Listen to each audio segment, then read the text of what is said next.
Whose house? Bill's house. Bill! Bill! Bill! Bill! Bill! Bill's house. Bill's house. She has different weapons. Well, different weapon. You had a bow with Joel, and you need to get food for reasons you could assume.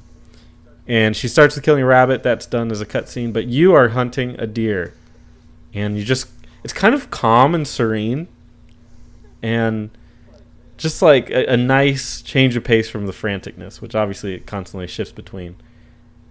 And you just kind of hunt it, and you follow it around, and eventually it does die. But when you find it, a man helps you. And you guys, she's very distrusting of people. But he says that we can trade the meat for medicine because she needs antibiotics for Joel. She's got Joel held up, hidden, where he can heal up. Right.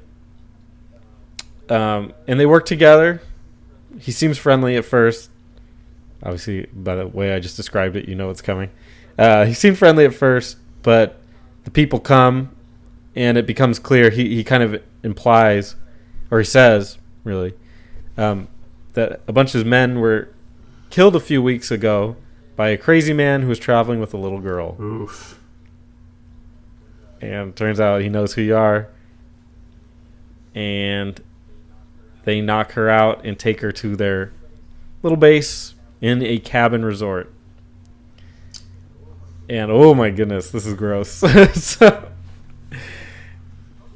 Although it seems weird, he does constantly try to help her. Yeah, David's an interesting character because he's not an evil character per se, especially towards the beginning, And even from like looking at the story so far, we'll get to the rest of it in a minute, but just looking from like what's happening so far with him, like he's like, "Oh, you killed a bunch of my people.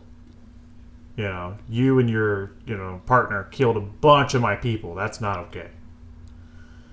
So even from that, like, is that necessarily evil? Like we're already so far we're only framing him as bad because we're looking at it from Ellie's side. So. Yeah. But I mean, he and his group, they're just trying to survive. And we should get to why we're saying that is that they have taken to eating people. And she's kind of next on the chopping block, but they have a bunch of where limbs. the story turns.